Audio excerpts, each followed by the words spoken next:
ประเทศฟิลิปปินส์มีเจตจำนงอยากเสริมขยายการร่วมมืออย่างกว้างขวางและเป็นรูปธรรมกับประเทศลาวเฮาโดยเสนออยากสร้างตั้งนครมิตรภาพระหว่างนครหลวงมะนิลากับนครหลวงจันทร์พร้อมทั้งขยายการร่วมมือด้านการท่องเที่ยวของสองนครให้ไปมาหาสู่กันได้อย่างสะดวกท่านอัศพังค์ทองศรีพันดอนเจ้าของนครหลวงจันทร์ได้ต้อนรับการเข้าเยี่ยมคำนับของท่านนางเอลิซาเบธทีเตเอกอัครราชทูตวิสามัญผู้มีอำนาจเต็มแห่งประเทศฟิลิปปินส์ประจำลาวในวันที่22มังกร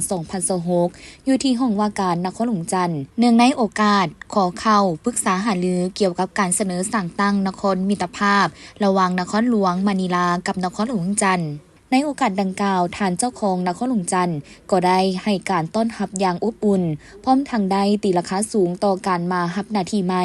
และจุดประสงค์ในการเข้าพบเพื่อขอปรึกษาหารือซึ่งถือเป็นการประกอบส่วนอันสำคัญในการเสริมขยายการร่วมมือมิตรภาพให้เติบใหญ่กว้างขวางและเป็นรูปธรรมท่านเจ้าของนครหลวงจันทร์ยังได้แจ้งให้ทราบถึงแผนพัฒนาเศรษฐกิจสังคมของนครหลวงจันทร์โดยให้รู้ว่าในปี2025เศรษฐกิจของนครหลวงจันทร์มีการขยายตัวในระดับ 5.8 ส่วนห้อยพื้นฐานโครงล่างได้รับการพัฒนาขยายตัวพร้อมเดียวกันนั้นนครหลวงจันทร์ก็ยังมีผลสำเร็จในการจัดตั้งปฏิบัติวันสำคัญของพรรคของชาติของประชุมที่สำคัญและงานต่างๆสำหรับแผนการจัดตั้งปฏิบัติในปี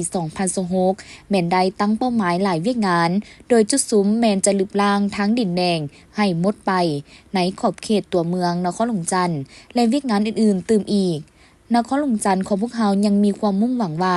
การปรึกษาหารือครั้งนี้จะเป็นการเสริมขยายการพัวพันร่วมมือที่ดีก็คือนครหลวงจันทร์และนครหลวงมะนิลาและขออวยพรให้ท่านทูตจงปฏิบัติหน้าที่อย่างมีผลสำเร็จเพื่อช่วยสืบต่อเสริมขยายการร่วมมือของสองนครให้เป็นรูปธรรมอย่างแท้จริงท่านนางเอลิซาเบธทีเตก็ได้กล่าวขอบใจต่อการต้อนรับอย่างอบอุ่นพร้อมทั้งแจ้งให้ฮู้ถึงจุดประสงค์และเจตจำนงในการขอเข้าพบซึ่งก็เพื่อเป็นการปรึกษาหารือเกี่ยวกับการเสนอสร้างตั้งนครมิตรภาพระหว่างนครหลวงมะนิลากับนครหลวงจันทร์เพื่อเสริมขยายการพัวพันร่วมมือของสองฝ่ายว่ารวมแล้วสองนครของพวกเขาแม่นมีจุดพิเศษและมีหลายอย่างที่คล้ายคือกันประชาชนมีวัฒนธรรมมีการดำรงชีวิตรูปแบบใกล้เคียงกันซึ่งจากผลสำรวจแล้วคนประเทศฟิลิปปินส์แม่นได้มาท่องเที่ยวมาอาศัยมาศึกษาและมาเฮ็ดเวียกอยู่นครหลวงจันทร์เป็นจำนวนหลายตามตัวเลขสถิติในประเทศลาวมีคนฟิลิปปินส์อยู่ถึง 2,000 กว่าคนในนี้อยู่นครหลวงจันทร์ 1,000 กว่าคน